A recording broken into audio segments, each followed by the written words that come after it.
Hey.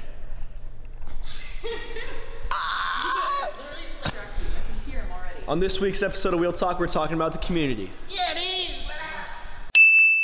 The people that drive the sport, they come up with the terminology and they spread the stoke. Let's check them out.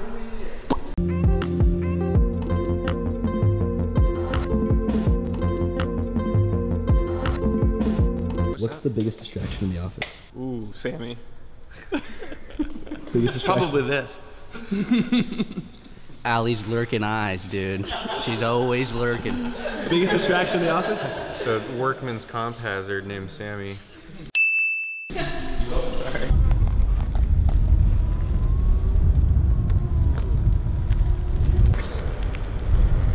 Yeah, so one wheel gangs, hooligans, villains, people in New York, there's a bunch of stuff like that. It's rad. I remember actually talking to Robert Campbell of the Hover Hooligans founder on the phone for the first time in my car, and he was like, we're gonna have this game, we're gonna have pro riders, we're gonna have a brand, and I was like, he's like very curious, like, is this a good thing or what? It's been rad. Check out what they've done. They're good people. The Hover Hooligans are a group based out of Los Angeles, California, but they have riders all over the country. And they're kind of known for doing all these crazy tricks on the boards. They used to have this big playground in the back of their house called the Hover Hooligan Hideout, where they had these berms and like rails that they would always ride, and they're really just pushing the limits of one thing. Today we sent some boards to HBO for a series that they're doing, and we forgot to send chargers because so we sent out the bat signal, and about 10 minutes later we had multiple volunteers, a couple Hover Hooligans, a couple other LA riders who brought chargers over to HBO so they could film. Pretty rad. Thank you guys.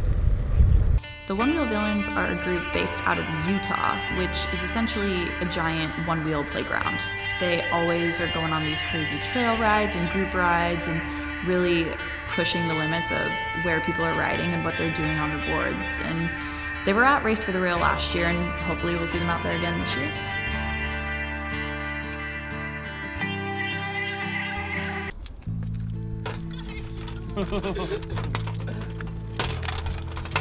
No. Bought my own. You didn't hear the story of my one wheel? My first one wheel? No. So my boss got a one wheel and thought it'd be cool to like bring it to the office and show everyone, get everyone hyped. So like naturally I just sat there watching videos, looking at the Kickstarter and stuff, and contemplating if I should buy one, but it was too expensive, and finally I was just like, whatever, screw it, I'm gonna waste my money and buy it. So I had like $1,600 in my bank account, so I went to Best Buy and paid for it, and they price matched. So I got it at Best Buy, walked out there the next day, rode that thing every day. I remember my girlfriend was pissed. She was like, why would you waste your money? And then my dad checked my credit card statement. He's like, what, $1,500 from Best Buy? And I was like, it's worth it, it's worth it. And now look where I am, dude, look where I am. That's right, Dad, that's right, girlfriend. Ex-girlfriend, because of that, you already know, dude. Leave that, if your girl says no one wheel, later days, dude. What's the biggest distraction in the office? Eli. The awesome inventions that the engineering team brings back and forth. Don't you mean who? Well, my first choice was Eli, but today I think it's Sammy.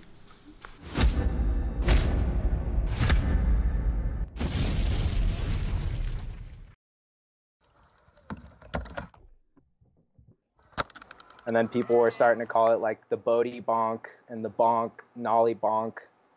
And I don't know, I think just out of all the names, that one stuck. The board is high with a nice clean run up, a nice clean, preferably grass landing, and just coming and screaming in elevated mode and bonking off that curb. I think the small angle just below the nose of the board would be the perfect mega bonk height. That's gonna do it for this week's episode of Wheel Talk. Like, subscribe, and leave a comment below on what you want to see next week.